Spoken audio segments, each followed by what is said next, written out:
Lucas Stewart, you're the product manager for the Elite series of product at Lowrance Electronics, and you got to be pretty proud of the Elite-7 series that you launched last year, and that was a smashing success. You got something else for us. What is it? We have the Elite-5 HDI. It takes the same sonar technology of the HDI, the hybrid dual imaging. So it combines our broadband sounder, which was previously only found in our high-end units, plus the downscan imaging, which was also in our Structure Scan HDS series, and puts it into a 5-inch screen with the same functionality, but a little bit more affordable. So having them both together allows you to have your broadband sounder for jig tracking and big fish arches, and your downscan imaging to paint the lifelike pretty pictures we've all seen. Are we giving anything up when we go to a 5-inch screen? Not in sonar. So you still have the broadband sonar and the downscan imaging combined into one head unit and one transducer. Some of the differences, the Elite-7 has NEMA 2000 for network sharing, the 5 doesn't. When you're fitting into a compact space, on smaller boats and kayaks, the 5 can fit where the 7 may not. What different products are available to the fishermen? So we have a sonar only, and we have a mapping only, and then we have a combination unit of mapping and sonar. The new transducer does have the downscan element and the traditional sonar.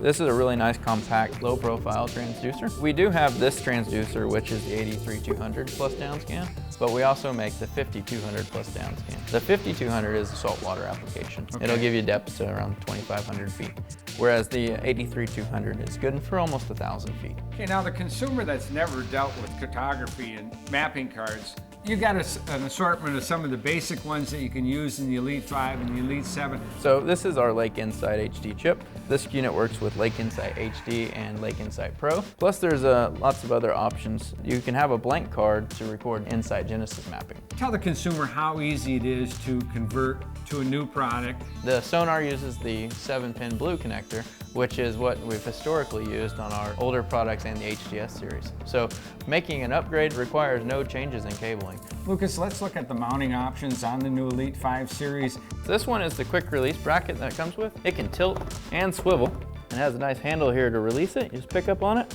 it pops off, and to put it back on, you snap it back in place. We also have the optional RAM mount. It allows the same quick release bracket, but you get the functionality of the RAM dual ball system. Last, you have the ability to do a flush mount, so you have your threaded inserts in the back. There is an additional external GPS antenna, but with it being built into the head unit, you really don't need that for most applications.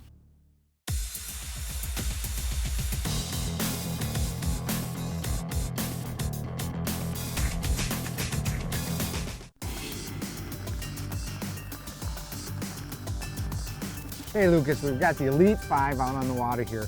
And the neat thing about this product is we've taken two incredible technologies, combined them together, and put them on one screen. We've got our broadband, 200 kilohertz, and our downscan imaging at 800 kilohertz. So we're getting the advantage of broadband showing fish and the ability to track baits, plus the downscan imaging showing that high detail image. Here we have a lot of vegetation and grass, plus occasional laydown or two, and the ability to see a fish on downscan and reference it back to the broadband. Let's go back and look at some of those weed line areas. Let's look at some of the fish.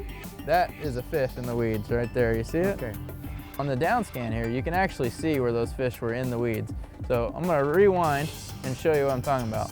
So right here, you can see that this dot is clearly separated from those weeds, and you can see how this fish is right here. So they're lined up. And that answers the question I get all the time is, what am I really looking at? If I'm looking at weeds, is that a fish in there? Isn't there a fish in there? Is it bait fish in there? Having downscan next to your broadband really answers that question. You can see this nice fish sitting right on the bottom, and you get a lot of target separation with the downscan. So combining those two lets you go, no doubt, that was a fish. So track back, that gives us the opportunity to track back and lock down a waypoint, correct? That's right. You just push your cursor, rewind the sonar, hit the waypoint button, and you've got it saved on your map. We can actually set up 3 viewing windows. So when I do the track back, I have the mapping page, I have the broadband sonar, as well as the DSI, the downscan. So this unit has 8 preset page layouts. We're all used to icons now, so you don't have to read map, it's a picture of the map. It makes interpreting and learning this unit extremely easy for someone who's never used a Fishfinder before. You can customize the sizes of those screens as well, correct? We did allow for the angler to customize the unit exactly how they want. So you can change your data overlays, you can make your data sizes bigger or smaller, move them around on the screen, and set up your pages so that your sonar screen is the biggest when you're fishing, your map screen is the biggest when you're underway navigating. You have this nice graph. If you don't see fish, go find some fish. Trust it, and you'll be able to definitely put yourself around more fish.